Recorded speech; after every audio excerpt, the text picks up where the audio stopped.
നമ്മളിനി അടുത്ത ടോപ്പിക്കിലേക്ക് പോവുകയാണ്. That is motion. Motion motion എന്ന് പറഞ്ഞാൽ ചലനം. എപ്പോഴാണ് ഒരു വസ്തു ചലിക്കുക എന്ന് പറയാം? When will you say that an object is in motion? An object is said to be in motion. ഒരു വസ്തു ചലിക്കുക എന്ന് പറയാ എപ്പോഴാച്ചാൽ if its position changes, അതിന്റെ സ്ഥാനം മാറിക്കൊണ്ടിരിക്കുക. വിത്ത് റെസ്പെക്ട് ടു ടൈം, സമയം മാറുന്നതിനനുസരിച്ച് സ്ഥാനം മാറിക്കൊണ്ടിരുന്നാൽ അത് ചലനത്തിലാന്ന് പറയും. എങ്ങനെ? Relative to an observer. ഒരു നോക്കുന്ന ആളെ സംബന്ധിച്ച് വസ്തുവിന്റെ സ്ഥാനം സമയത്തിനനുസരിച്ച് മാറിക്കൊണ്ടിരുന്നാൽ അത് മോഷനിലാന്ന് പറയും. എന്താ ഈ നോക്കുന്ന ആളെ സംബന്ധിച്ച് എന്ന് പറയാൻ കാരണം? നോക്കുന്ന ആളെ സംബന്ധിച്ച് എന്ന് പറയാൻ കാരണം, നമുക്ക് ഇപ്പൊ ഇതിങ്ങനെ നീങ്ങുന്നുണ്ട്, ഈ ചോക്ക് നീങ്ങുന്നുണ്ട്, ഞാനാണ് ഒബ്സർവർ, ഞാൻ നോക്കുമ്പോൾ ചോക്ക് നീങ്ങുന്നുണ്ട്. നമ്മള് മൂവിങ് ട്രെയിനില് ഇരിക്കുകയാണ്. മൂവിങ് ട്രെയിനിൽ ഇരിക്കുമ്പോ എന്റെ മുമ്പിൽ ഒരാളിരിക്കുന്നുണ്ട്, ഞാനും ഇരിക്കുന്നുണ്ട്, സീറ്റിലിരിക്കുകയാണ് മൂവിങ് ട്രെയിനില്. എന്നെ സംബന്ധിച്ച് മുമ്പിലിരിക്കുന്ന ആളെ സംബന്ധിച്ച് ഞാൻ റെസ്റ്റിലാണ്. പക്ഷെ ട്രെയിനിന്റെ പ്ലാറ്റ്ഫോമിൽ നിൽക്കുന്ന ഒരാളെ സംബന്ധിച്ച് ഞങ്ങൾ രണ്ടുപേരും മൂവ് ചെയ്തുകൊണ്ടിരിക്കുക ട്രെയിനിന്റെ കൂടെ. അതുപോലെ ഇപ്പൊ ഈ ബിൽഡിങ് റെസ്റ്റിലാണ്, നമ്മളെ സംബന്ധിച്ച് റെസ്റ്റിലാണ്. പക്ഷെ സ്പേസിൽ നിന്ന് നോക്കുന്ന ഒരാൾക്ക് ഈ ബിൽഡിംഗ് നിൽക്കുന്ന ഭൂമി കറങ്ങിക്കൊണ്ടിരിക്കുക. അപ്പൊ ആ ബിൽഡിങ്ങും കറങ്ങിക്കൊണ്ടിരിക്കുക എന്നാണല്ലോ തോന്നുന്നല്ല, അതാണ് വാസ്തവം. അപ്പൊ എവിടുന്ന് നോക്കുന്നു, ഒബ്സർവർ എങ്ങനെ നോക്കുന്നു എന്നുള്ളതിനനുസരിച്ചിട്ടാണ് motion. An object in rest to an observer may be in motion for another observer. ഒരു ഒബ്സർവർക്ക്, നിരീക്ഷകന് റെസ്റ്റിലാണെന്ന് തോന്നുന്ന ഒരു ഒബ്ജക്റ്റ് വേറൊരു ഒബ്സർവർക്ക്, നിരീക്ഷകന് മൂവ് ചെയ്യണ പോലെ തോന്നാം. മൂവ് ചെയ്യണ പോലെ തോന്നില്ല, മൂവ് ചെയ്യായിരിക്കും. അപ്പൊ മോഷൻ ഈസ് റിലേറ്റീവ്. ഒബ്സർവറെ അപേക്ഷിച്ച് മാറിക്കൊണ്ടിരിക്കുന്നതാണ് മോഷൻ. ഒബ്സർവറെ അപേക്ഷിച്ച് മാറിക്കൊണ്ടിരിക്കുന്നതാണ് മോഷൻ. അത് വിടുക, നമുക്ക് തൽക്കാലം നമ്മൾ ഇത്രയും. അപ്പൊ ആ റിലേറ്റീവ് മോഷനെ കുറിച്ച് കുറച്ചേ നമുക്ക് പറയാനുള്ളൂ, വളരെ ഡീപ്പായിട്ട് പോകാനൊന്നുമില്ല. ഇപ്പൊ നമ്മൾ അധികം അതിനെ പറ്റിയിട്ട് വറി ചെയ്യാനൊന്നുമില്ല, പരിഭ്രമിക്കാനൊന്നുമില്ല. ഇത് ഇത്രയും ആലോചിച്ചാൽ മതി. മോഷൻ എന്ന് പറഞ്ഞാൽ change of position with respect to time. സമയം മാറുന്നതിനനുസരിച്ച് ചേഞ്ച് ഓഫ് പൊസിഷൻ ഉണ്ടാവുക. അത് ഒബ്സർവറിനെ ആശ്രയിച്ചിരിക്കും. ഒരു ഒബ്സർവറിന് റെസ്റ്റിലാന്ന് തോന്നിയ ഒരു ഒബ്ജക്റ്റ് വേറൊരു ഒബ്സർവറിന് മൂവ് ചെയ്യാണെന്ന് വരാം. ശരി, ഇനി change of position with respect to time. ഈ ടൈം എന്ന് പറഞ്ഞാൽ നമ്മള് സമയം നോക്കിയിട്ട് ഇപ്പൊ എത്രയാ മണി എന്ന് ചോദിച്ചു കഴിഞ്ഞാൽ ഇപ്പം 8:15 എന്ന് പറയുമ്പോൾ ആ ടൈം അല്ല ഇവിടെ change of position with respect to time എന്ന് പറഞ്ഞാൽ. അവിടെ രണ്ട് തരത്തിൽ വരാം. ഒന്ന്, ഒരു ഇൻസ്റ്റന്റേനിയസ് ടൈം. ഈ ടൈമിനെ നമുക്ക് തൽക്കാലം ഭാഗിക്കല്ല കേട്ടോ, രണ്ട് ആശയങ്ങളുണ്ട് ടൈമിനെ സംബന്ധിച്ച്, രണ്ട് ഐഡിയാസ്, രണ്ട് ആശയങ്ങൾ. ഒന്ന് ഇൻസ്റ്റന്റേനിയസ് ടൈം, ഇൻസ്റ്റന്റ് എന്താന്ന് വ്യക്തമാക്കാം. അടുത്തത് time interval.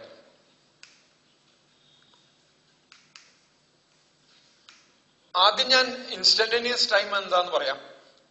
What is the time now? ഇപ്പം മണി എത്രയാന്ന് ചോദിച്ചാൽ അതിന്റെ ആൻസർ ഇൻസ്റ്റന്റേനിയസ് ടൈമാണ്. 10 മണി എന്ന് പറഞ്ഞാൽ that instant, it is a time point. അതൊരു ടൈം പോയിന്റ് ആണ്. It has no unit. അതിന് യൂണിറ്റ് ഇല്ല. ഇൻസ്റ്റന്റേനിയസ് ടൈമിന് യൂണിറ്റ് ഇല്ല.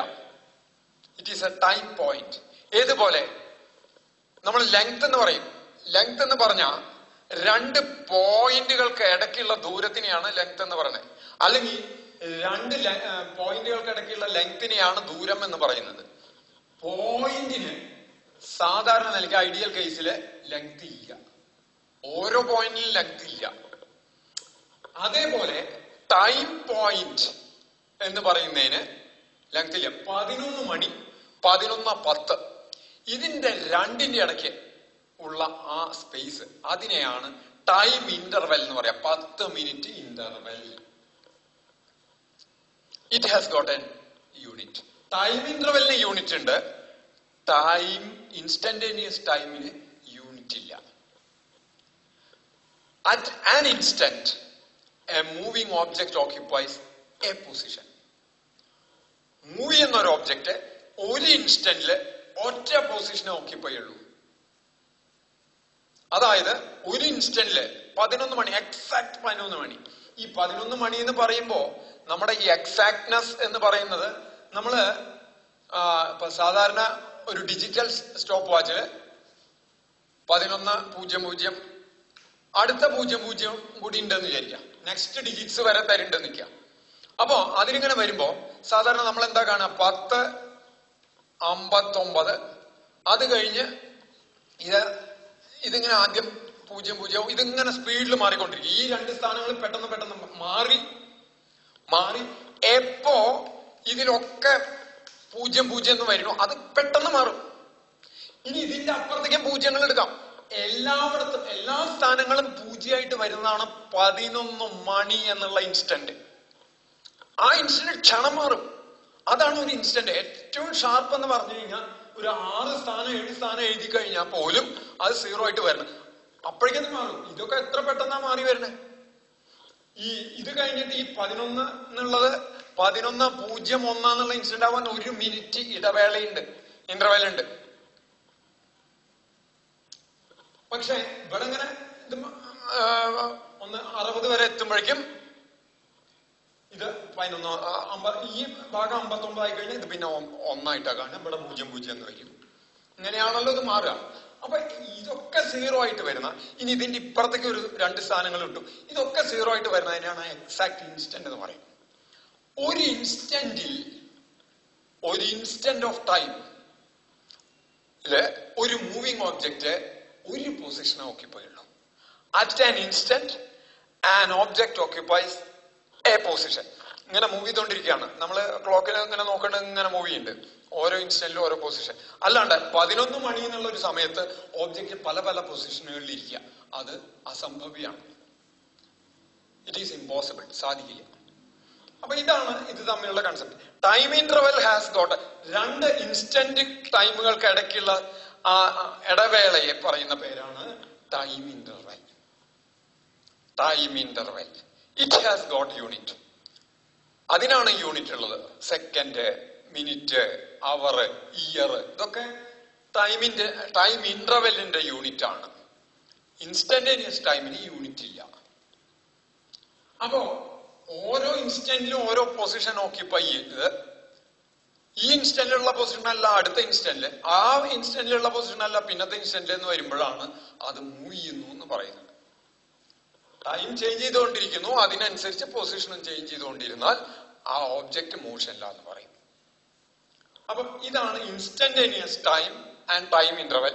ഈ ഐഡിയ ഒന്നുണ്ടായിരിക്കണം. ഇനി ഈ മോഷനെ നമുക്ക് തൽക്കാലം 3 ഭാഗങ്ങളായിട്ട് തിരിക്കാം. ഒരു പൊതുവായിട്ട് 3 തിരിക്കാം. എല്ലാ മോഷനും ഇതിന്റെ കോമ്പിനേഷനും ഒക്കെ ആയിട്ടാണ് എല്ലാം വരാറ്.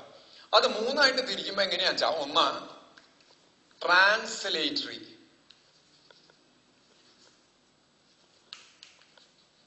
ട്രാൻസ്ലേറ്ററി മോഷൻ, പിന്നത്തെ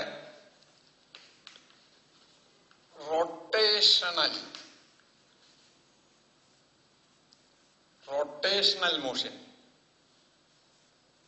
ട്രാൻസ്ലേറ്ററി മോഷൻ,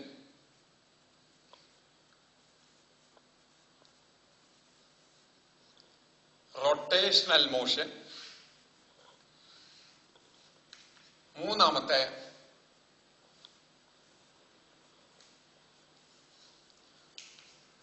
വൈബ്രേറ്ററി അല്ലെങ്കിൽ vibrational motion. Vibratory, translatory motion, rotational motion, vibratory motion അല്ലെങ്കിൽ വൈബ്രേഷണൽ മോഷൻ.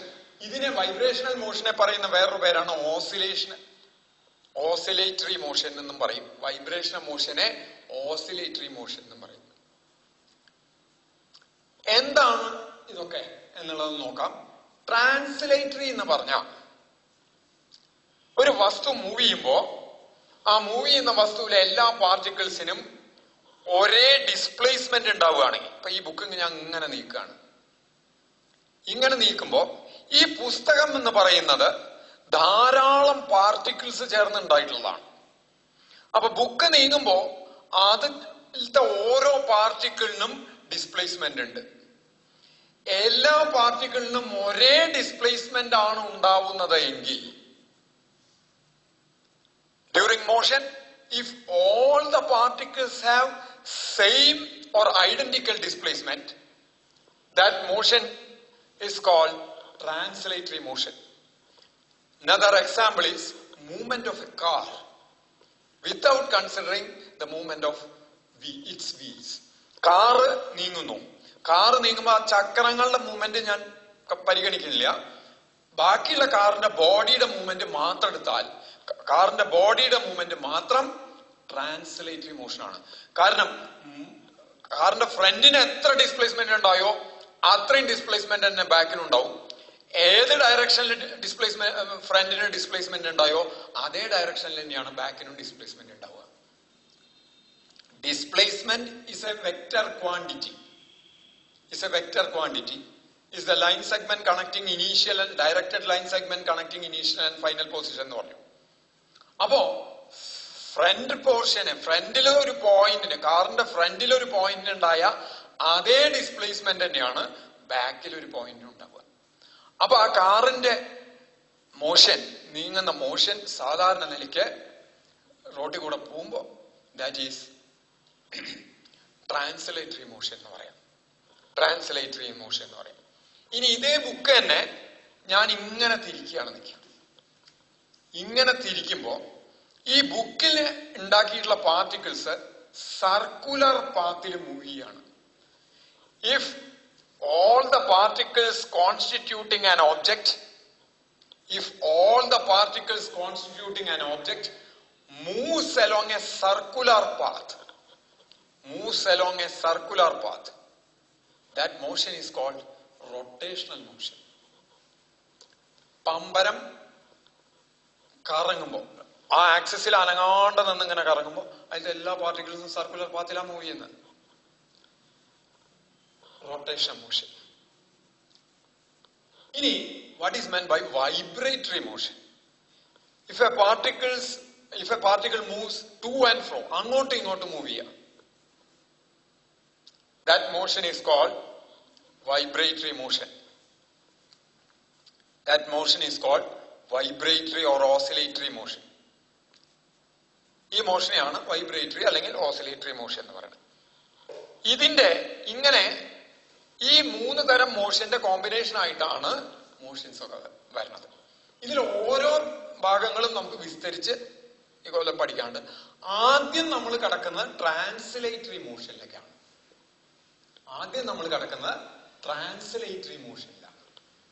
അപ്പൊ എന്താ translatory motion? If all the particles constituting an object, ഒരു ഓബ്ജക്റ്റിനെ ഉണ്ടാക്കുന്ന എല്ലാ കണികകളും ഒരേ ഡിസ്പ്ലേസ്മെന്റ് ആണ് ഉള്ളതെങ്കിൽ ആ മോഷനെ ട്രാൻസ്ലേറ്ററി മോഷൻ എന്ന് പറയും. നമ്മൾ ഈ ട്രാൻസ്ലേറ്ററി മോഷൻ പഠിക്കുമ്പോ നമ്മുടെ ഒരു സമീപനം എന്ന് പറയുന്നത് ഏറ്റവും ലളിതമായിട്ടുള്ള ചലനങ്ങളിൽ നിന്ന് ഏറ്റവും സങ്കീർണമായിട്ടുള്ള കോംപ്ലക്സ് ആയിട്ടുള്ളതിലേക്ക് പോവുകയാണ്.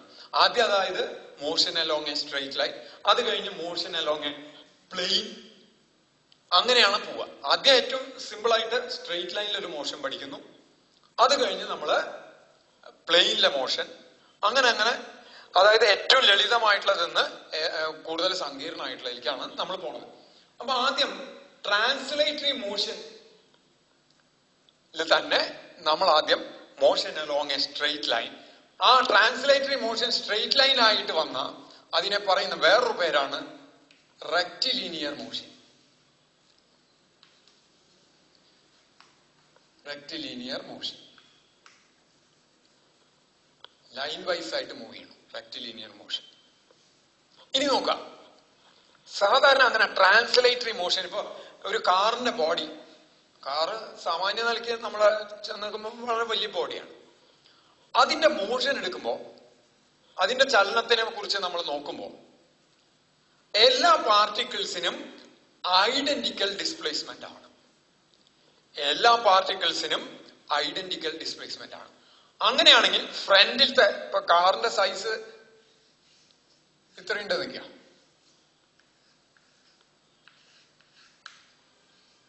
ഇത്രയുണ്ടെങ്കിൽ ഈ ഫ്രണ്ടിനും ബാക്കിനും ഒരേ ഡിസ്പ്ലേസ്മെന്റ് ആണെങ്കിൽ ശരിക്കും നമുക്ക് ഈ കേസില് ഇതിന്റെ ഹോൾ സൈസും ഷേപ്പും നെഗ്ലക്ട് ചെയ്തിട്ട് ഒരു പോയിന്റ് നീങ്ങണ പോലെ എടുക്കാം. കാരണം ഈ പോയിന്റിന് ഇതിന്റെ സെന്റർ എവിടെയാന്ന് വെച്ചാൽ ഒരു പോയിന്റ് നീങ്ങണ പോലെ എടുത്താൽ മതി. കാരണം കാറിലെ ഏതൊരു പോയിന്റിനും ഉണ്ടാവുന്ന ഡിസ്പ്ലേസ്മെന്റ് സെയിം ആണ്. അപ്പോ irrespective of it size or shape, during translatory motion the object can be considered as a point object. എല്ലാ പാർട്ടിക്കിൾസിനും ഒരേ ഡിസ്പ്ലേസ്മെന്റ് ആയത് കാരണം ഒരു പോയിന്റ് നീങ്ങണ പോലെ എടുത്താൽ മതി. അപ്പൊ നമുക്ക് ആ മോഷൻ വിവരിക്കാൻ വളരെ എളുപ്പമായി. അത് ഓരോരോരോ ഇതുകളും വേണ്ട, ഒരൊറ്റ പോയിന്റ് ആയിട്ട് എടുത്താൽ മതി. അപ്പോ സാധാരണ ട്രാൻസ്ലേറ്ററി മോഷനില് എപ്പോഴും ഓബ്ജക്റ്റിന് എത്ര സൈസ് ഉണ്ടെങ്കിലും നമ്മൾ അതിനെ പോയിന്റ് ഓബ്ജക്റ്റ് ആയിട്ടാണ് ട്രീറ്റ് ചെയ്യുക. പിന്നെ പോയിന്റ് ഓബ്ജക്റ്റ് ആയിട്ട് ട്രീറ്റ് ചെയ്യണ ഒരു കേസ് ഉണ്ട്. ഇപ്പൊ നമ്മള് ഇവിടെ 2 പോയിന്റ് എടുത്തു, ഇത് ട്രിച്ചൂർ, ഇത് ഡൽഹി എന്ന് എഴുതി നിൽക്കുക. ഈ ട്രിച്ചൂർ ടു ഡൽഹി സാധാരണ നിലയ്ക്ക് ഒരു 2500-3000 കിലോമീറ്റർ, 2500 കിലോമീറ്ററോളം വരും. ഇത്രയും സ്പേസ്, ഇതിപ്പം ഈ സ്പേസ് എന്ന് പറയുന്നത് ഒരു 30 സെന്റിമീറ്റർ വരുന്നുള്ളൂ. അവിടുന്ന് ട്രിച്ചൂരിന്ന് ഡൽഹിക്ക് ട്രെയിൻ പോകണ്ടെങ്കിൽ ആ ട്രെയിനിനെ മാർക്ക് ചെയ്യുമ്പോൾ നമ്മൾ ഇത്ര ലെങ്ത് ട്രെയിൻ മാർക്ക് ചെയ്യാറില്ല. എത്ര ലെങ്ത് ട്രെയിൻ മാർക്ക് ചെയ്ത ട്രെയിനിന്റെ ലെങ്ത് തന്നെ കഷ്ടി ഒരു 10 കിലോമീറ്റർ വരും, അത്ര ഉണ്ടാവില്ലല്ലോ. അപ്പോ ട്രെയിനെ നമ്മൾ അപ്പൊ മാർക്ക് ചെയ്യുമ്പോൾ നമ്മൾ ഒരു പോയിന്റ് ആയിട്ടാണ് മാർക്ക് ചെയ്യുക. അതായത് if the distance traversed by the body,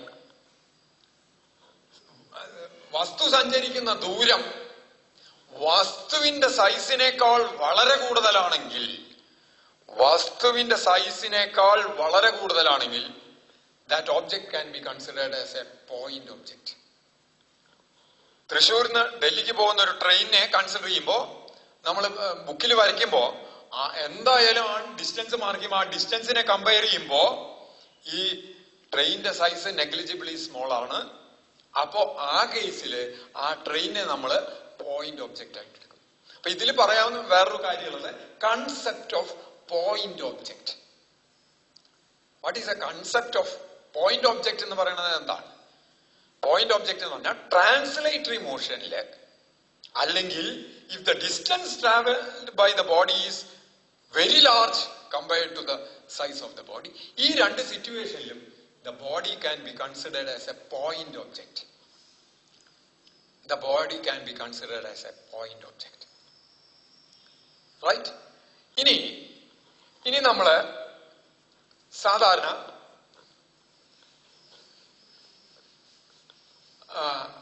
ഇതിലേക്ക് കടന്നു കഴിഞ്ഞാൽ ആദ്യം ഡിസ്റ്റൻസും ഡിസ്പ്ലേസ്മെന്റും പറയാറുണ്ട്. മോഷനിൽ വരുന്നതാണ് ഡിസ്റ്റൻസ് ട്രാവൽ, ഡിസ്പ്ലേസ്മെന്റ്. ഞാൻ പറയണ്ടായി, total path length is called distance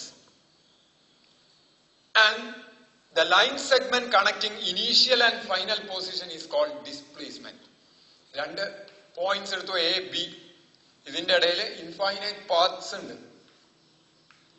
Right? Our shortest path is the line segment connecting initial and final position.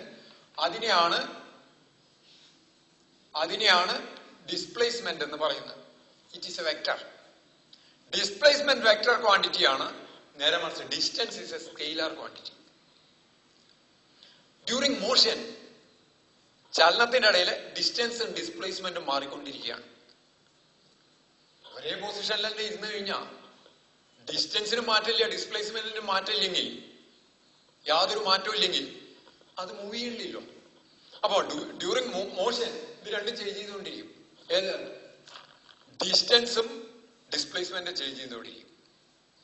Distance is A scalar quantity, displacement is a vector quantity. ഇനി ഇത് clear ചെയ്യാൻ ഞാനൊരു ഇത് പറയാം. ഇത് രണ്ട് points A B. ഇതിന്റെ length 2L ആണെന്ന് വിചാരിക്കാം. The length of A B is 2L. ഇതിന്റെ മിഡ് പോയിന്റ് O ആണ്. ഇതിന്റെ മധ്യബിന്ദു O ആണ്. ഒരു ഓബ്ജക്റ്റ് ഇവിടുന്ന് പുറപ്പെട്ട് ബിയിലെത്തി.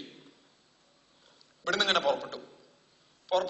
പുറപ്പെട്ട് ബിയിലെത്തി കഴിഞ്ഞാൽ, ഏന്ന് പുറപ്പെട്ട് ബിയിലെത്തിയാൽ സഞ്ചരിച്ച ദൂരം 2L ആണ്. Distance travel is 2L and magnitude of displacement is also 2L. കാരണം ഇനീഷ്യൽ പൊസിഷൻ എ ആണ്, ഫൈനൽ പൊസിഷൻ ബി ആണ്. അത് കണക്ട് ചെയ്യുന്ന ലൈൻ സെഗ്മെന്റ് തന്നെയാണ് ഈ എ ബി. അതിന്റെ മാഗ്നിറ്റ്യൂഡ് എന്ന് പറയുന്നത് ഇതിന്റെ ലെങ്ത് ആണ്. റൈറ്റ്? അപ്പൊ ഏന്ന് ട്രാവൽ ചെയ്ത് ബിയിലെത്തിയാൽ ഡിസ്റ്റൻസും ഡിസ്പ്ലേസ്മെന്റിന്റെ മാഗ്നിറ്റ്യൂഡും 2L ആയിരിക്കും. ഇനി അത് അവിടുന്ന് ഇങ്ങോട്ട് മടങ്ങി നിൽക്കുക. ഇവിടുന്ന് ഇതുവരെ പോയി ബിയിലെത്തി തിരിച്ചിങ്ങോട്ട് മടങ്ങി ഓലെത്തിക്കഴിഞ്ഞാ ഡിസ്റ്റൻസ് ട്രാവൽഡ് എന്ന് പറയുന്നത്, നോക്കൂ, എയോ എന്ന് പറയുന്ന അപ്പോ L ആയിരിക്കും, ബിഒ എന്ന് പറയുന്നതും L ആയിരിക്കും. കാരണം O മധ്യബിന്ദു ആണല്ലോ. അപ്പോ ഏന്ന് ബിയിലെത്തി തിരിച്ച് ഓലെത്തിയാൽ distance travelled total path length ഇത്രയും സഞ്ചരിച്ചു, പിന്നെ ഇങ്ങോട്ടും വന്നു 2L + L 3L. പക്ഷെ ഡിസ്പ്ലേസ്മെന്റ് എന്ന് പറയുന്നത് തുടങ്ങിയ പൊസിഷൻ എ ആണ്, അവിടുന്ന് ബിയിലെത്തി ഇവിടെ എത്തിയാലും displacement is the line segment connecting initial and final position. Initial position A ആണ്, ഫൈനൽ പൊസിഷൻ അപ്പൊ O ആണ്. അപ്പൊ ഇതിന്റെ ഇടയ്ക്കുള്ള ലെങ്ത് ദാറ്റ് ഈസ് L. ആ കേസിലെ ഡിസ്പ്ലേസ്മെന്റ് എന്ന് പറയുന്ന L ആണ്. പക്ഷെ ഡിസ്റ്റൻസ് ട്രാവൽ 3L ആണ്. ഇനി അവിടുന്ന് അത് വീണ്ടും ഇങ്ങോട്ട് വന്ന് ഏലെന്നെ മടങ്ങിയെത്തി നിൽക്കുക. അപ്പൊ distance travel is 2L + 2L 4L. ഇവിടുന്ന് ഇങ്ങോട്ട് പോയിട്ട് തിരിച്ച് ഏലെത്തിയാൽ distance travel 2L + 2L 4L. പക്ഷെ ഡിസ്പ്ലേസ്മെന്റ് എന്ന് പറയുന്നത് ഇനീഷ്യൽ പൊസിഷൻ തന്നെ ഫൈനൽ പൊസിഷനുമായി. അപ്പൊ ഇനീഷ്യൽ പൊസിഷനും ഫൈനൽ പൊസിഷനും ഇടയ്ക്കുള്ള ലെങ്ത്, ഷോർട്ടസ്റ്റ് ലെങ്ത് എന്ന് പറയുന്നത് 0 ആണ്. ആ കേസിലെ ഡിസ്പ്ലേസ്മെന്റ് 0 ആണ്. ഇത് ഡിസ്പ്ലേസ്മെന്റ്, ഇത് ഡിസ്പ്ലേസ്മെന്റ്. ഞാൻ ഒന്നുകൂടി പറയാം. എന്ന് പുറപ്പെട്ട് ബിയിലെത്തി, ബിന്ന് തിരിച്ച് എലെത്തുന്നു. അപ്പൊ ആദ്യം എന്ന് പുറപ്പെട്ട് ബിയിലെത്തുമ്പോ ഡിസ്റ്റൻസും ഡിസ്പ്ലേസ്മെന്റും 2L വീതാണ്. തിരിച്ച് ഓലെത്തുമ്പോ ഡിസ്റ്റൻസ് എന്ന് പറയുന്നത് 2L + L 3L ആണ്. ഡിസ്പ്ലേസ്മെന്റ് എന്ന് പറയുന്നത് എയോ മാത്രമേ ഉണ്ടാവുള്ളൂ. കാരണം ഇനീഷ്യൽ പൊസിഷൻ എ ആണ്, ഫൈനൽ പൊസിഷൻ O ആണ്. ഈ ലൈൻ സെഗ്മെന്റിന്റെ ലെങ്ത് ദാറ്റ് ഈസ് L. ഇനി അവിടുന്ന് ഓന്നും ട്രാവൽ ചെയ്തിട്ട് ഇവിടെ എത്തുമ്പോ ഇനീഷ്യൽ പൊസിഷനും എ ആണ്, ഫൈനൽ പൊസിഷനും എ ആണ്. അപ്പൊ ഡിസ്പ്ലേസ്മെന്റ് 0 ആണ്. നേരെ മറിച്ച് ഡിസ്റ്റൻസ് ട്രാവൽ എന്ന് പറയുന്നത് ഇവിടെ വരെ പോയിട്ട് ഇങ്ങോട്ട് വന്നു 4L ആണ്. ഇനി ഇതേപോലെ വേറൊരു ചോദ്യം ചോദിക്കാം. ഒരു സർക്കുലർ പാത്ത്, ഇതിന്റെ റേഡിയസ് 50 മീറ്റർ ആണെന്ന് വിചാരിക്കാം. ഒരാള് ഒരു പോയിന്റ് നിന്ന് തുടങ്ങി ഈ സർക്കിൾ ഒരു വട്ടം കവർ ചെയ്തു. സർക്കുലർ പാത്തിൽ കൂടെ മൂവ് ചെയ്ത് തുടങ്ങിയ പോയിന്റിൽ തന്നെ എത്തി. What is the distance travel by him and what is the displacement? ഇങ്ങനെ ട്രാവൽ ചെയ്ത് ഇവിടെ എത്തിയ ഡിസ്പ്ലേസ്മെന്റ് 0 ആയിരിക്കും. പക്ഷേ ഡിസ്റ്റൻസ് എന്ന് പറയുന്നത് ഈ സർക്കിളിന്റെ ചുറ്റളവ്, perimeter, that is equal to 2πr. 2πr എന്ന് പറഞ്ഞാൽ 100π. പൈയുടെ വാല്യൂ 3.14 ആണ്. 3.14 ഇൻറ്റു 100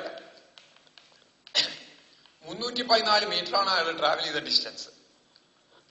ഇനി ഇയാൾ ഇവിടുന്ന് ട്രാവൽ ചെയ്ത് തുടങ്ങിയിട്ട് ഡയമെട്രിക്കലി ഓപ്പോസിറ്റ് പോയിന്റിൽ എത്തിയിരിക്കുക. ഇവിടുന്ന് ഇങ്ങനെ ട്രാവൽ ചെയ്ത് ഇവിടെ എത്തി. What is the distance travelled by him when reaching at B? ബിയിലെത്തുമ്പോ എത്രയാണ് ഡിസ്റ്റൻസ് ട്രാവൽ ചെയ്തത്?